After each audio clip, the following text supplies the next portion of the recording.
Listen, gang, today we are going on an important mission, you and I, not just for ourselves, for the entire profession. But first, we're just gonna look at some cool tech. So come on in to looking at cool stuff with Jason, with me.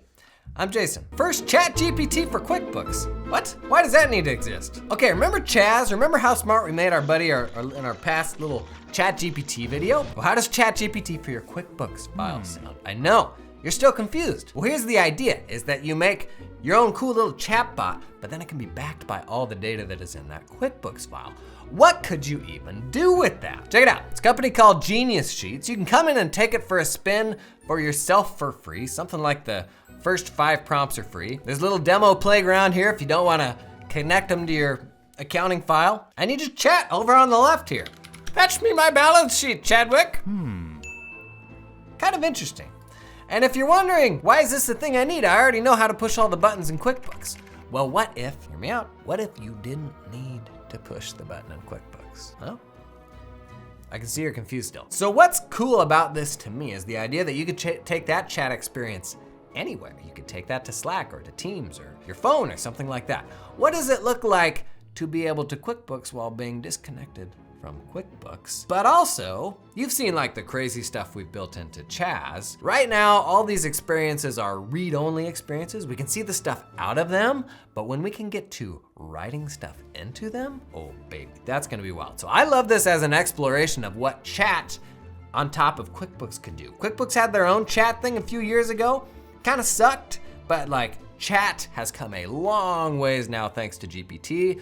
Will be cool to follow this one. Check that one out at geniussheets.com. Okay, up next, FinDaily. So I built this app a couple of years ago. Luke Templin has since bought it from me to give it the tender love and care that it needs. It is your daily financial digest on autopilot. So here's why I first built this, was I sold cash reporting to a number of our clients, our CAS clients. The type of folks that are always like living on the edge with their cash. And what that looked like was every day or every week or every month, we would send them a report via email or SMS, their bank balance, outstanding deposits and payments, and a rundown of upcoming bills. And it was basically, when are you gonna run out of money, or have you already run out of money? And it stemmed from us paying their bills, and oftentimes cash was so tight that we kind of had to do all that work anyways to make sure there was money to pay the bills. So I thought, let's actually charge them for this work that we're doing and send it to them. And FinDaily came around as like a fully automated way to do that cash reporting. Super cool, findaily.io, check it out. There's a little video there where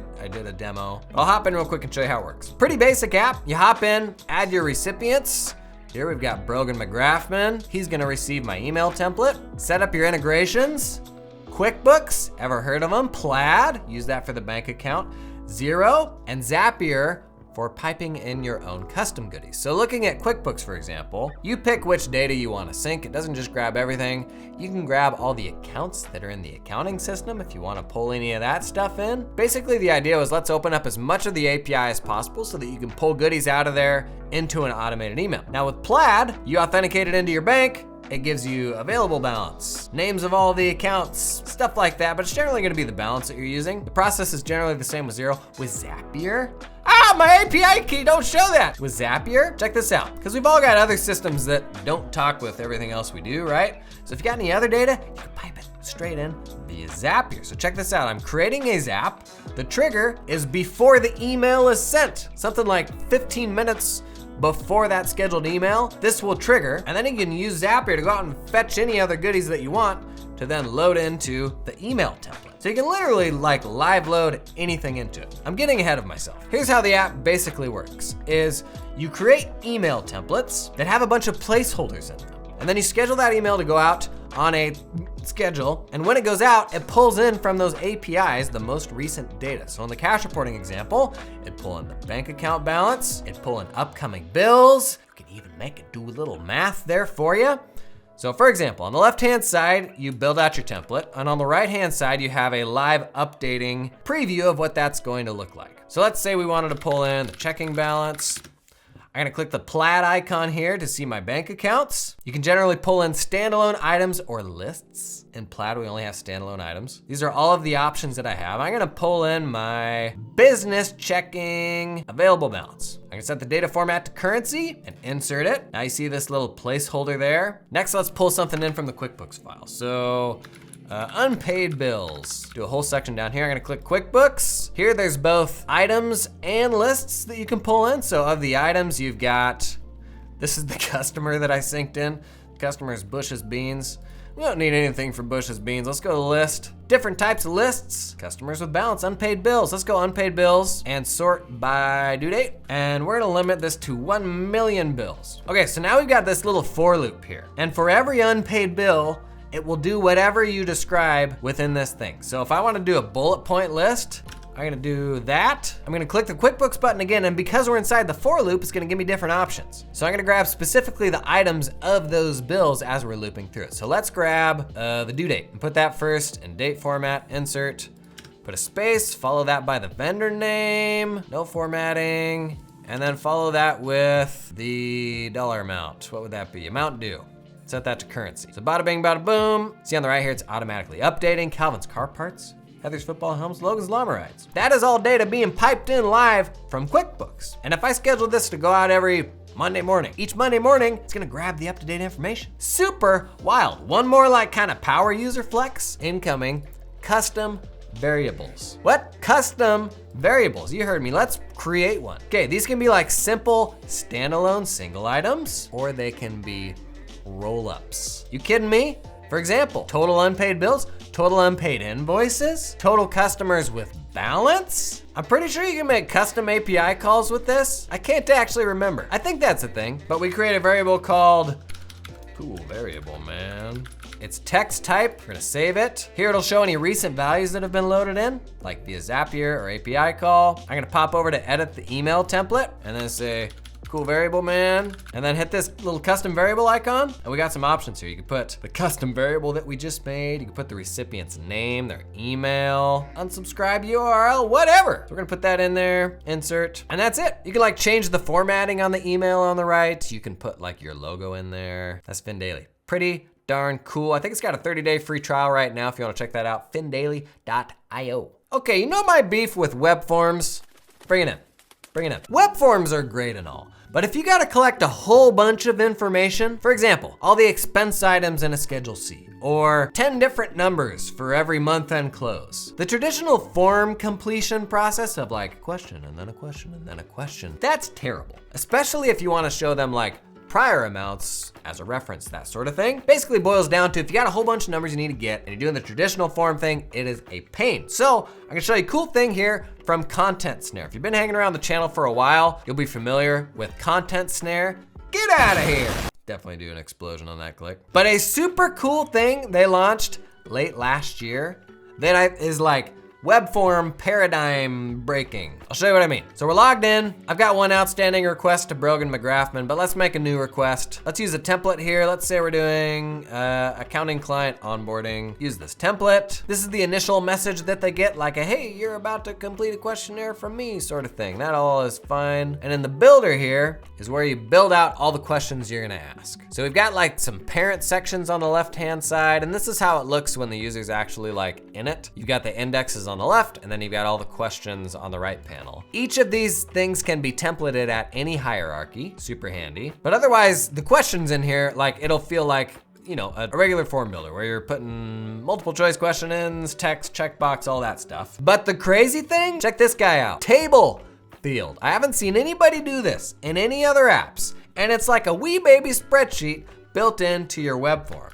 So let's call this wee baby spreadsheet. Instructions for spreadsheet down here. It's just like a little narrative of what you want them to do. And then you can have as many columns and rows down here as you want. Column, let's add 1 million more rows. Holy geez, that worked. Okay, no, I've exceeded the maximum of whoops. We'll see how that works. Okay, but for example, you can copy pasta stuff into this spreadsheet, like it functions like an actual spreadsheet. But let's add some column names. Items, amount, maybe prior year amount, let's just get rid of this column. You can lock columns. So if you don't want the client messing with this one, I'm gonna lock that column and I'm gonna lock this column. And what do we wanna collect? Let's say this is like tax intake, maybe advertising expense, it's for a Schedule C or something.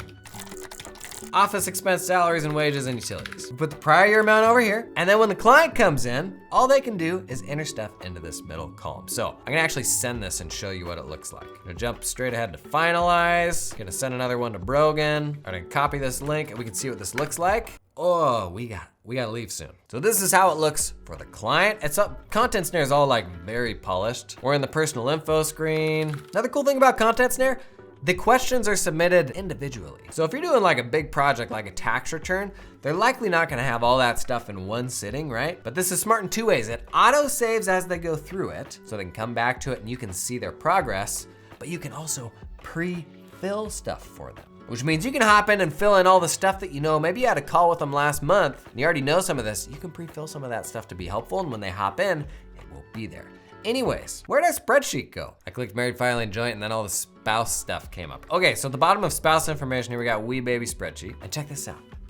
This is all the clients gotta do. They can copy paste stuff into there. They can copy to a clipboard and take somewhere else. They can export that stuff. Undo?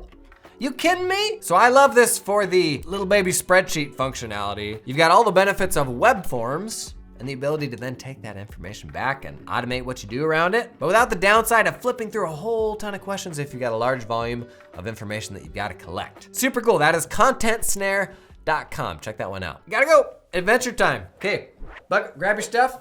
Come on.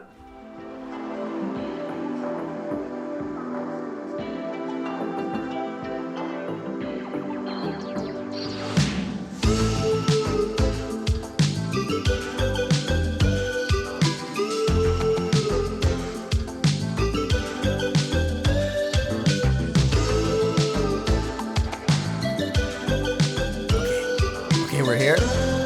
Where is it? Did I miss it? Ah! Oh, there it is. Take care of yourself. Oh, that's nice. Courtesy of this week's sponsor, LiveFlow. Jason, did you just take me to New York City for an ad read? That's not the Epic Quest bit. We're gonna get back to the Epic Quest bit, but first, LiveFlow. It's a tool for syncing your QBO data to Google Sheets. Easy peasy, connected to QuickBooks, pulls all the goodies into Google Sheets. Now, why is that a thing that you would want? Turns out there's a whole bunch of good reasons. Okay, I got a new important business spreadsheet here. Have you ever consolidated several companies into one report? No, you haven't. That stuff sucks. Check this out, LiveFlow for QuickBooks. This connects to my QuickBooks. I can see all the companies in my QuickBooks right here. So let's grab a P&L. Let's say all time, grab all the months. We'll just leave the defaults besides that. Create the report, and you've got the P&L from QuickBooks in here, all in one place. And gang, this stuff auto syncs when it changes. Wanna look at the detail? Bada bing, bada boom, just click the link. You can drill into all that stuff. But here's what I love, is I can make my own crazy sheets. Company 1, company 2, and I can link all these other cells. Let's grab total sales out of here. Any of these fields you can reference in your other spreadsheets. You can even move these guys around, look at this. Woo. I just moved this guy over here. It's gonna keep updating. Like it doesn't even care that it's D3 now. It's probably not a good idea because you can't tell what it is now, but it doesn't break the links. It's a way to not only carve up your QuickBooks data to do new stuff with it, but to take all the other sweet sheets you've already got and make them better. Pretty cool, check this one out at liveflow.io. Okay, here we are. Each year, the AICPA does a startup accelerator. You may have seen the video I did about last year's cohort, but they're kicking off a new cohort.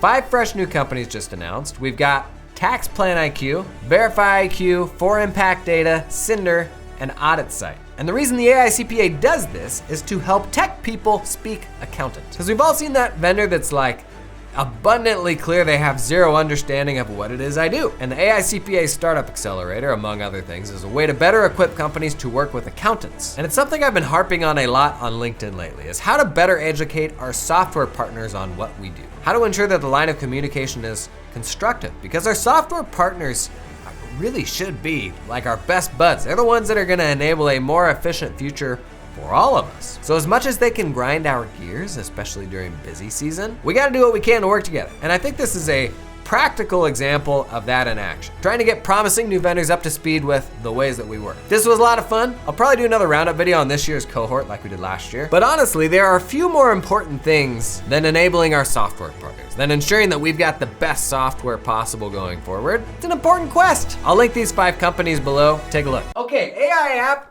here that's gonna blow your mind. We're back home now. Then I wanna show you what the nerds at Microsoft have been up to. So check this out. It is called Adobe Podcast, and they have a tool called Enhance. Let's enhance it. Enhance section A6. I enhance the detail. It's free, the Enhance bit. All you do is you chuck files onto there, audio files, and it makes them sound super crispy. Check out this before and after. Okay, check this out. The Human Torch was denied a bank loan. Okay, check this out. The Human Torch was denied a bank loan. Here's vanilla audio in an elevator. Here's the audio after it's been processed. Oh, wow, wait. I'm in a car, listen to how bad this is. But just listen to how good this is. Wow.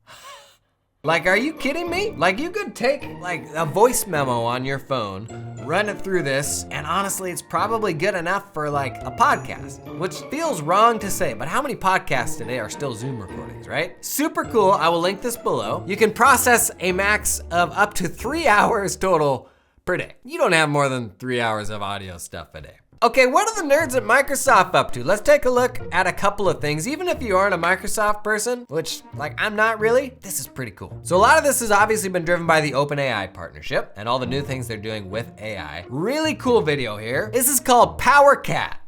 Because Microsoft never names things in a way that'll make sense. Basically what you can do in Power Automate is in your cloud workflows, you can use GPT to extract things from an email. So this example from their video. You wanna extract a couple of different things from a recurring email that comes through. You can see the text of the email down here. And you just give it like plain language instructions. Extract container numbers and registration numbers in the text below. If you don't see the text, just say you can't extract anything. And it will give you a result that is like, could it find those 2 numbers?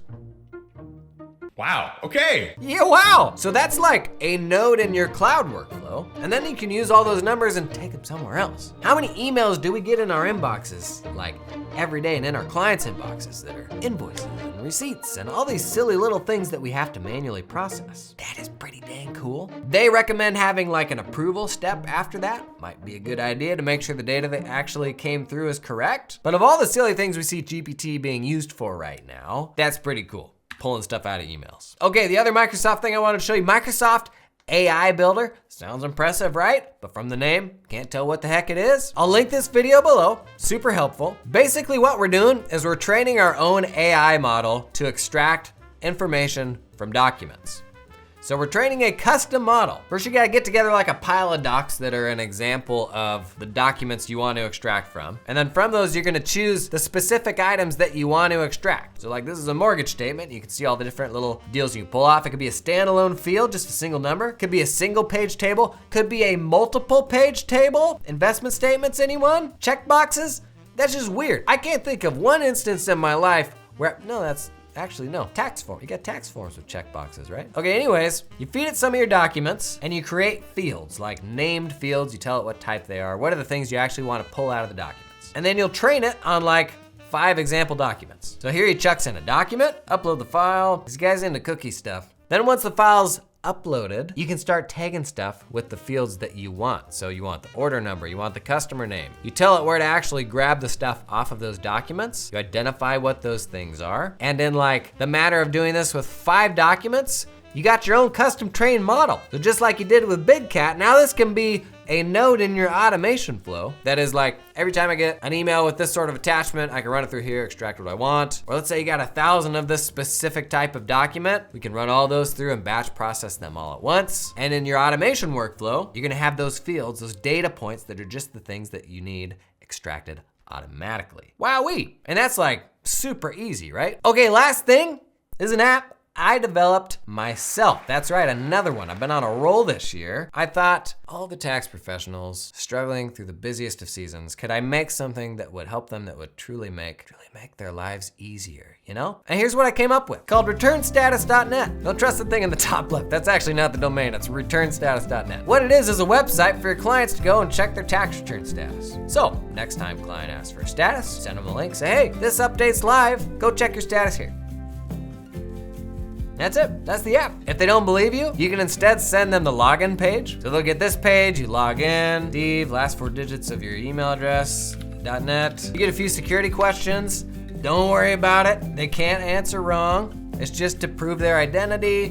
Which of the following companies have you worked for? Where did you last buy a pack of 8 mid-calf white cruise socks? Is a hot dog a sandwich? Complete, bada bing, bada boom. Takes them back to the exact same page, but now they think, oh, this is because I proved my identity. You get the idea. ReturnStatus.net, you're welcome. So there you have it, some helpful stuff, some marginally helpful stuff. You got something cool that's new that you're playing with? Share it in the comments. And hey, 2022, I did a video rounding up my favorite cool new stuff of the year. I awarded the coolest new thing of the year. Big dealio, check out that video. Especially if you do tax, it's gonna be a game changer. It's like a whole new thing. Why don't I just tell you what it is now so you don't have to go watch it? So what it is, super cool, is it's a